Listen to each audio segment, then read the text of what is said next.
Good morning, Bears. It's Miss Katie. So good to see you today. Let me get my computer adjusted here. Here we go. Hey, listen, I'm back in Chicago. I'm so excited that I am just a little bit closer to all of you. Hope things are well. Hope you had a great Memorial Day weekend. Hope you had a moment to think about why we celebrate Memorial Day and all the people that have just done some significant things in our country through our armed forces, the military, Army, Navy, all those amazing, just phenomenal things. So anyways, listen, we are going to continue our unit on outer space. And this week in particular, we are talking about the moon and the sun. So I want to share with you a very interesting fact first. So last week we did funny jokes, okay, outer space jokes. Those will never get old. But this week I want to share with you interesting facts about outer space. And this first one is that space is completely silent. No noise. It says there is no atmosphere in space, which means that sound has no medium or way to travel or be heard. Astronauts use radios to stay in communication while in space, since radio waves can still be sent and received. How fascinating is that?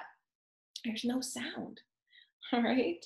My goodness, you can sit in your house or sit outside and there's just sound everywhere, but not in outer space. So maybe someday we will all get to visit outer space and get to experience what that's like. I think that would be really, really, really crazy. No gravity, no sound.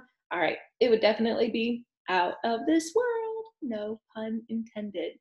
All right, so one of our best resources for all things science is SciShow Kids, and they have a brief video for us to learn about the moon, and this one is called Where Did the Moon Come From? So I hope you enjoy this with me.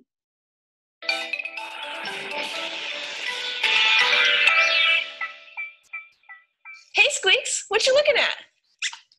Oh, the moon! That's one of my favorite things to look at in the night sky. It's so big and bright, and you can see tons of craters, those dips on the surface. Did you know that the Earth and the moon are about the same age? They're 4.5 billion years old. Earth's moon is pretty cool, but it's not the only moon in our solar system. I kind of like Earth's moon the best, but have you ever wondered where it came from? Lots of scientists have wondered about that too, and they think it had to do with a huge crash. Since the Earth and the moon are around the same age, that means they both formed around the same time. But Earth is a tiny bit older, so it formed first, and then we got our moon. Astronomers, scientists who study things in space, have a few different ideas about how exactly the moon came to be. And after a lot of research to learn more about the moon, here's what they think happened. Around the same time the Earth was forming, when our solar system was very new, a planet about the size of Mars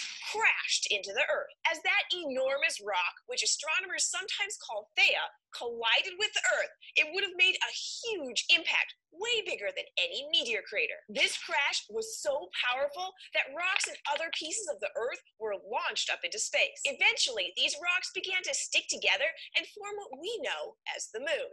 What's that, Squeaks? Oh, Squeaks wants to know if the animals and plants on Earth were okay after the impact. And that's a great question. Well, there actually weren't any animals or plants on Earth yet. At the time the moon was forming, the Earth was very new, and it didn't look at all like the Earth we live on today. Back then, Earth was rocky and full of active volcanoes. It didn't have any liquid water, plants, animals, or robots. So there was nothing around to get hurt by the crash, just a lot of broken rocks. After the moon formed, it also started to orbit or go around the Earth, like how the Earth goes around the sun. People on Earth have always been fascinated by the moon, and scientists have been studying it for a long time. We've learned a lot by sending spaceships to the moon, and when astronauts visited, they even collected some rocks and brought them back to Earth to be studied. One really cool thing astronomers have learned by studying them is that some rocks on the moon are a lot like rocks on Earth. And that's exactly what you would expect if a lot of the moon is made up of the Earth rocks that got launched into space when Theia crashed into us. We still aren't completely sure that the moon formed from a huge crash, but it's our best guess based on everything we know about Earth and the moon. Since we can't go back in time to see if a collision formed the moon, as awesome as that sounds, studying Earth and moon rocks is the best way for us to figure out what happened. So Earth and the moon have some things in common, but the moon is still a very different place from our planet. For one thing, the moon is much smaller than Earth, and it doesn't have air you can breathe, or oceans.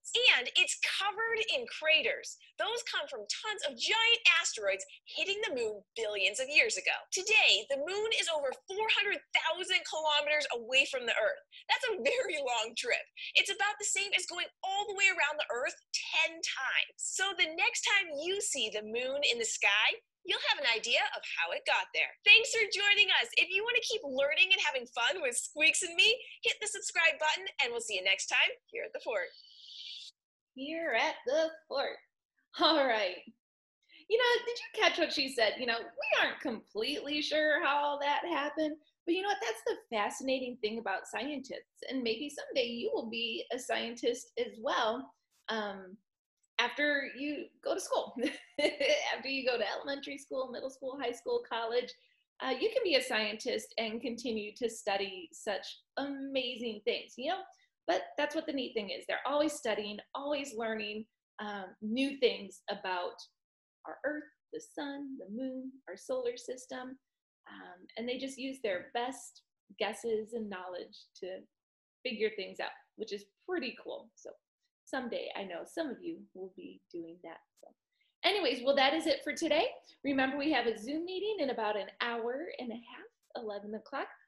Little birdie told me that we will be doing a show and share today, which I'm super excited about because I am back in Chicago at my own house, and we'll get to find something here for you. So anyways, as always, let's wish each other well. Put your hands on your heart. Here we go. We wish you well, we wish you well. All through the day, we wish you well. All right, bears, that's it. I'll be seeing some of you soon next week. Some of you will still be home, but that's okay. We'll still be communicating with you and keeping you in our thoughts and our hearts and wishing you well. All right, guys, we'll see you later. Bye.